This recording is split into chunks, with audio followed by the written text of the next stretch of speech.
ባንዳነት ወይም ትሬዝነስ የምትለውን ነገር ስትናገር መጀመሪያ ፓትሪዮቲዝም የሚባለው ወይም ሀገር ወዳድ ወይም ሀገራዊ ወይም አርበኛ የምንለው መኖር አለበት። ሀገር ወዳድ የሚለው ኮንትራስት በሌለበት ባንዳነት ወይም ትሬዝነስ የሚባለው ነገር የለም። ስለዚህ ሀገር ደግሞ ምንድናት ስንል ሀገር ዝም ብሎ ስም ብቻ አይደለም ወይም ባንዲራ ሰንደቅ ብቻ አይደለም። ሀገርን ኮንስቲቲዩት የሚያደርገው የራሱ የሆነ የድንበር የተከበረ ድንበር ያስፈልገዋል፣ ሶቨሬን ቴሪቶሪ ያስፈልገዋል፣ አንድ አብሮ የሚኖር ህዝብ ያስፈልገዋል፣ የጋራ ህዝብ መንግስት ያስፈልገዋል። የአንድ ሀገር ሉዓላዊነት ውስጥ አብሮ የሚካተተው ሀገር የሚያስብለው መንግስት በሌሎች የማይገዛ ነፃ መንግስት ሲኖረው ማለት ነው፣ ሶቨሬን ስቴት ሲኖረው ነው። እና ገቨርንመንቱን መዋጋት የለብንም ዘላለም ይንገስ እንበል ሺህ ዓመት ይንገስ ንጉስ አይከሰስ ሰማይ አይታረስ ማለት አይደለም። ይሄ ግን ገቨርን የሚያደርጉ ነገሮች አሉ፣ ዴሊኔሽን አለ፣ የሚለዩን ነገሮች አሉ። ለምሳሌ የፖለቲካ ጥያቄዎች ምንድናቸው፣ እንዴት ይቀርባሉ የሚለውን ነገር ስናይ ቅድም አፈወርቅ ያነሳው የነበረው ለማንኛውም ነገር የትም ፍጪው ዱቄቱን አምጪው የሚለው ማለት ነው። ምንም ባደርግ ሀገርንም ብከዳ የፈለግኩትን ጉዳት ባደርስ ያዋጣል የሚለው አካሄድ ትክክለኛ አካሄድ አይደለም።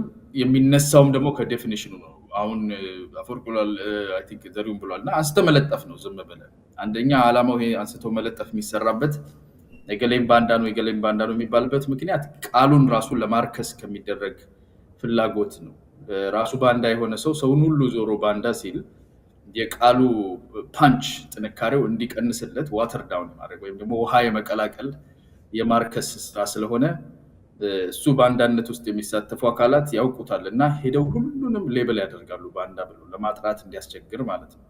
ትክክለኛው ባንዳነት የሚባለው ስራ ግን በጣም ከባድ ቃል ነው። በነገራችን ላይ በቅጣትም በህግም ደረጃ በሞራል ዝቅታው ከፍተኛ ስለሆነ እስከ ሞት ፍርድ ድረስ የሚያስቀጣው በብዙ ሀገራት ይሄ ወንጀል ነው እና ሀገርን የመክዳት ወንጀል የሚባለው የሀገር ጥቅም ላይ አንተ ሳትመረጥ ባለቤት ሳትሆን ባለስልጣን ሳትሆን መንግስት ሳትሆን የፖለቲካ ፍላጎትህን ለማሳካት የሀገር ጥቅም ላይ ከሌሎች የሀገርህን ጉዳት ከሚፈልጉ አካላት ጋር ለመስራት ፈቃደኛ መሆን ማለት ነው። የመንግስትን ሶቨሬኒቲ መጣረስ ማለት ነው።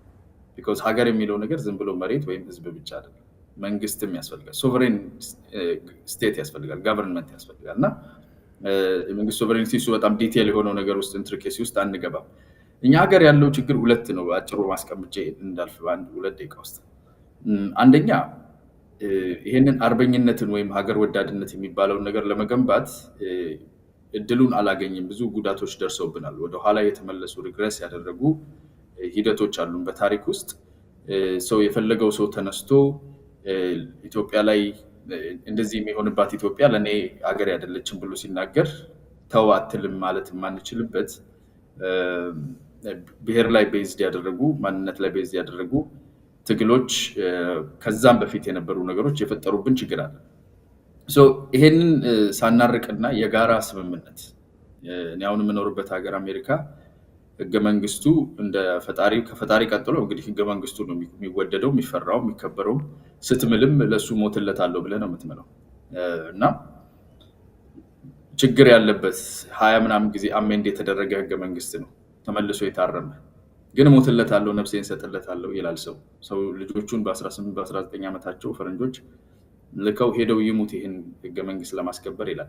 ሀገርን እንደ ሀገር የሚያጸና የጋራ የሆነ የበላይነት ማስከበር የሚችል ኮሌክቲቭ ሪፕሬዘንቴሽን ስለሚሰማቸው የጋራ ትርክት ስለገነቡ ማለት ነው። እና የጋራ ትርክት መገንባት ስላልቻልን የፈለገው ሰው የፈለገውን ታርጋ ለጥፎበት በሚገርም ሁኔታ አሁን ለአንድ ህዝብ እኔ የኦሮሞ ተወላጅ ነኝ ወይም አንድ የአማራ ተወላጅ ለህዝቤ ይሄንና ይሄን አደርጋለሁ የሚለውን ሰበብ መፍጠር እስከቻለ ድረስ ምንም የሞራል ቤሪየር በሌለው ሁኔታ በንግግር በተግባር ከሌሎች አካላት ጋር መቆም ብቻ ሳይሆን እንደፈለገ አድርጎ አክት ማድረግ መናገር አሁን ደግሞ ሚዲያም ላይ ተጀምሯል እና ይህን ዝቅ ያለ በህግ ደረጃ ራሱ በሞራሉ ዝቅ ያለ ሰው ከመግደልና አስገድዶ ከመድፈር ከብዙ ነገር የበለጠ ቫልዩ ቢሰጠው ቅጣት የሚሰጠውን ነገር እንደወደደ ከሰይጣንም ጋር ቢሆን እሰራለሁ ተብሎ ሚዲያ ላይ የሚደገርበት ዘመን የደረስ ነው። የጋራ ትርክታችን ላይ ለመስራት ስላልቻልን ሀገር አፍራሽ የሆነ አቲቲዩድ እና አካሄድ ስለነበረ ነው። እሱን ሪቨርስ ለማድረግ የሚሰራ አለ። ሌላኛው ቀጠናው ላይ የተለመደ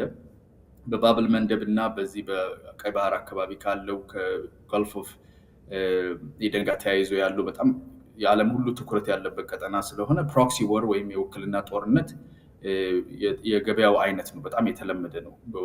አቅራቢያው ያሉም ከሩቅም ያሉ ያዋጉናል፣ ያጫርታሉ እና የዛ ልምድ ለረጅም ዘመናት የኖረበት ስለሆነ ይሄ እነኚህ ሁለቱ ናቸው። ገበያውን በጣም ሰፊ ያደርገዋል ማለት ነው። ገዢውም ብዙ ነው።